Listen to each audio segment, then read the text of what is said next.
తెలుగు రాష్ట్రాల్లో కరోనా కలవరం రేపుతోంది. రోజు రోజుకు కరోనా కేసులు ఎక్కువవుతున్నాయి. కొత్తగా అనంతపురం జిల్లాలో 2 కరోనా కేసులు నమోదయ్యాయి. నగరంలో 2కి కరోనా పాజిటివ్ రావడంతో జిల్లా యంత్రాంగం అప్రమత్తమైంది. ప్రజలంతా అప్రమత్తంగా ఉండాలని, విధిగా మాస్కులు ధరించాలని డాక్టర్లు సూచిస్తున్నారు. ఆసుపత్రిలో కోవిడ్ వార్డు ఏర్పాటు చేయడంతో పాటు అన్ని రకాల ముందు జాగ్రత్త చర్యలు చేపడుతున్నారు డాక్టర్లు.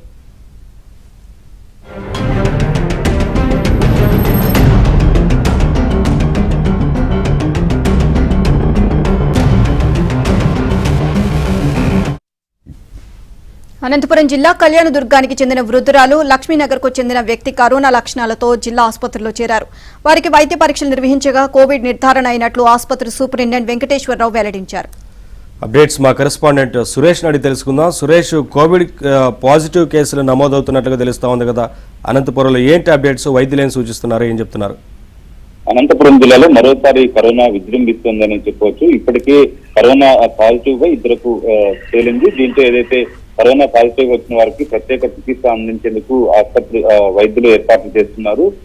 అనంతపురం నగరంలోని లక్ష్మీనగర్ చెందిన ఒక మహిళతో పాటు కళ్యాణదుర్గం పట్టణానికి చెందిన మరో మహిళకు కోవిడ్ లక్షణాలు ఉండడంతో కోవిడ్ పరీక్షలు నిర్వహించారు. కోవిడ్ పరీక్షల్లో పాజిటివ్ గా తేలడంతో ఒకరిని ఏదైతే తీవ్రమైన లక్షణాలు ఉండడంతో వారిని ప్రభుత్వ ఆసుపత్రి నుంచి చికిత్స అందిస్తుండగా మరొక మహిళను మాత్రం హోమ్ ఐసోలేషన్ లో నుంచి చికిత్స అందిస్తున్నారు. గత 3 రోజులుగా ఏదైతే అనంతపురం సర్వజన ఆసుపత్రికి కోవిడ్ అనుమానిత లక్షణాలతో పాటు సాధారణంగా దగ్గు, జ్వరము, జలుబు లక్షణాలతో వచ్చిన వారికి కోవిడ్ అనుమానిత లక్షణాలు ఉన్న వారందరూ కూడా కోవిడ్ పరీక్షలు నిర్వహిస్తారు. అందుకు సంబంధించి కోవిడ్ పరీక్షల్లో వారికి పాజిటివ్ గా తిరగడంతో 2కి పాజిటివ్ గా నిర్ధారణ కావడంతో వాళ్ళందరికీ కూడా ప్రత్యేక చికిత్స అందించేందుకు ఏర్పాట్లు చేస్తున్నారు. ఇప్పటికే అనంతపురం సర్వజన ఆసుపత్రిలో ప్రత్యేక వార్డును ఏర్పాటు చేశారు. 30 పడకలతో ఒక వార్డును ఏర్పాటు చేసి అక్కడ ఆక్సిజన్ తో పాటు మందుల కొరత లేకుండా ప్రత్యేక ఏర్పాట్లు చేశామని చెప్తున్నారు. గతంలో ఉన్న పరిస్థితుల దృష్ట్యా ఏదైతే కోవిడ్ ఫస్ట్ వేవ్ లో కానీ సెకండ్ వేవ్ లో ఉన్న ఇబ్బందులు ఉన్న దృష్టిలో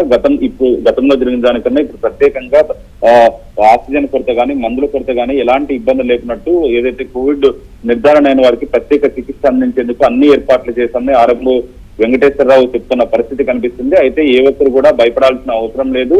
ఏదైతే కోవిడ్ లక్షణాలు ఉన్నవారు ఎవరైతే ఉన్నారో ముఖానికి మాస్క్ ధరించాలి, ఇతరులతో దూరంగా ఉంటూ చేతులను సబ్బుతో శుభ్రంగా కడుక్కున్నట్లయితే కోవిడ్ లక్షణాలు ఉన్నవారికి కొంత దూరంగా ఉంటూ ఉన్నట్లయితే కోవిడ్ కు ఎలాంటి భయపడాల్సిన అవసరం లేదని చెప్తున్నారు. ఇందుకు సంబంధించి అనంతపురం జిల్లాలో కోవిడ్ నిర్ధారణ అయిన వారికి ప్రత్యేక చికిత్స అందిస్తున్నామంటూ కూడా వైద్యులు చెప్తున్న పరిస్థితి